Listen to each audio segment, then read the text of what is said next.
Big boss ಮನೆಯಲ್ಲಿ ಯಾರ್ಯಾರು ಹೆಂಗೆ ಏನು ಅಂತಲೇ ಅರ್ಥ ಆಗಲ್ಲ. ಒಳ್ಳೆಯವರು ಕೆಟ್ಟವರಾಗ್ತಾರೆ, ಕೆಟ್ಟವರು ಒಳ್ಳೆಯವರಾಗ್ತಾರೆ. ಮೊದಲು ಅಶ್ವಿನಿ ನೋಡಿದ್ರೆ ಕೋಪ ಬರ್ತಾಯಿತ್ತು. ಮನೆಗೆ ವಿಲ್ಲನ್ ಥರ ಆಗ್ಬಿಟ್ಟಿದ್ಲು.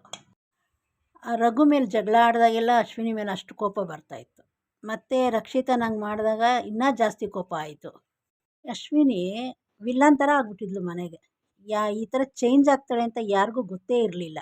ನೋಡಿ, ಬಿಗ್ ಬಾಸ್ ಮನೆ ಇವಾಗ ಹೇಗಿದೆ ಅಂದರೆ ಅದನ್ನೇ ಹೇಳೋದು, ವ್ಯಕ್ತಿತ್ವದ ಆಟಗಳು ಅಂತ ಹೇಳ್ತಾರಲ್ಲ, ಇದನ್ನೇ.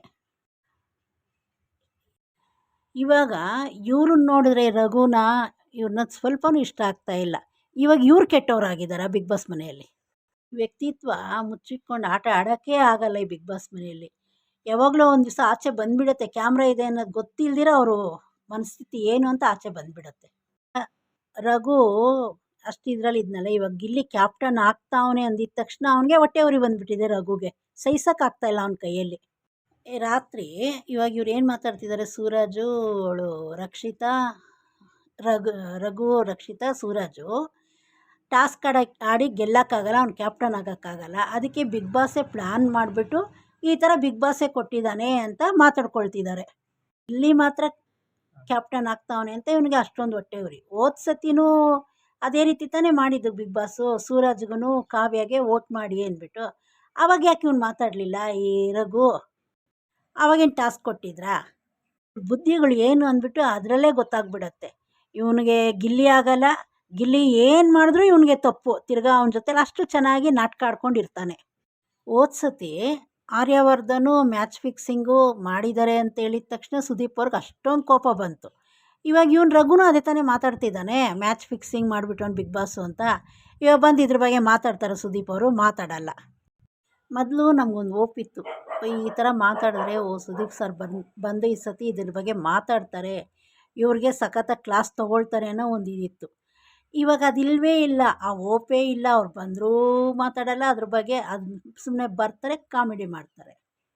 ಈ ಸೀರಿಯಸ್ ವಿಷಯನ ಕಾಮಿಡಿ ಥರ ಮಾತಾಡ್ತಾರೆ. ಅವ್ರ ತಲೆಗೆ ಅದೆಲ್ಲೋಗುತ್ತೆ, ಅವ್ರು ಕಾಮಿಡಿ ಅಂದ್ಕೊಂಡು ಅವರು ಬೇಕಾಗಿ ಇನ್ನೂ ಜಾಸ್ತಿನೇ ಮಾಡ್ತಾರೆ. ಸುದೀಪ್ ಸರ್ ಬಂದು ನ್ಯಾಯ ಮಾತಾಡ್ತಾರಲ್ಲ, ನ್ಯಾಯ ಕೊಡುವಾಗ ಒಂದು ಗತ್ತಲ್ಲಿ ಹೇಳಿದ್ರೆ ಅವ್ರಿಗೂ ಅದು ತಲೆಗೆ ಹಾಕ್ಕೊಳ್ತಾರೆ. ಅವರು ಅವಾಗ ಏನೋ ಅವರು ಭಯ ಪಡ್ತಾರೆ.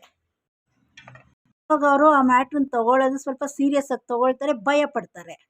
ಕಾಮಿಡಿ ಮಾಡೋದ್ರಿಂದ ಅವರು ಕಾಮಿಡಿನ ಇನ್ನೂ ಜಾಸ್ತಿನೇ ಮಾಡ್ತಾರೆ. ಬಿಗ್ ಬಾಸು ಟಾಸ್ಕೇ ಕೊಟ್ಟು ಆಡಂಗಿದ್ದರೆ ಬಿಗ್ ಬಾಸ್ ಮನೆಯಲ್ಲಿ ಹೆಂಗಸರು ಆ ರೀತಿ ಆಡಂಗಿದ್ರೆ ಹೆಂಗಸರನ್ನೆಲ್ಲ ಏನಕ್ಕೆ ಬಿಗ್ ಬಾಸ್ ಮನೆ ಒಳಗಡೆ ಕರ್ಕೊಂಬರ್ತಾಯಿದ್ರು? ಬರೀ ಬಾಡಿ ಬಿಲ್ಡರ್ಗಳನ್ನೇ ತಂದು ಒಳಗೆ ಬಿಡ್ತಾ ಇದ್ರಲ್ಲ, ಎಲ್ಲ ಸರಿ ಸಮಾನಾದವ್ರನ್ನೇ ಒಳಗಡೆ ಬಿಡ್ಬೋದಾಗಿತ್ತಲ್ಲ. ಆ ಥರ ಇರಂಗಿದ್ರೆ ಈಗ ಬಿಗ್ ಬಾಸ್ ಮನೆ ಒಳಗಡೆ ಏನಕ್ಕೆ ಬರಬೇಕು? ಆ ಪೇಟೆ ಮಂದಿ ಅಂಥ ಶೋಗಳಿಗೆ ಹೋಗಬೇಕು. ಇವ್ರಿಗೆ ಬಿಗ್ ಬಾಸ್ ಏನಂತಲೇ ಅರ್ಥ ಆಗಿಲ್ಲ ಆ ಮನೆ ಒಳಗಡೆ. ಅವರು ವ್ಯಕ್ತಿತ್ವಗಳು ನೋಡಿ ಇಷ್ಟಪಡೋದು.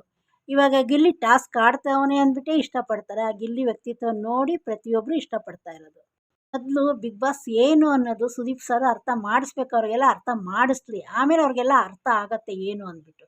ಈ ನಾಮಿನೇಟ್ ಮಾಡೋವಾಗ ಅವ್ರು ಟಾಸ್ಕ್ ಆಡಲ್ಲ ಅಂತ ನಾಮಿನೇಟ್ ಮಾಡ್ತಾರೆ. ಟಾಸ್ಕ್ ಆಡೋರು ಏನು ಮನೆ ಪೂರ್ತಿ ಕಾಣಿಸ್ಕೊಳ್ತಾರಾ? ನನಗೆ ಹಿಂಗೆ ಅನ್ನಿಸ್ತು. ನಿಮ್ಗೇನು ಅನಿಸುತ್ತೆ ನೋಡಿ. ಸಬ್ಸ್ಕ್ರೈಬ್ ಮಾಡಿ, ಕಮೆಂಟ್ ಹಾಕಿ.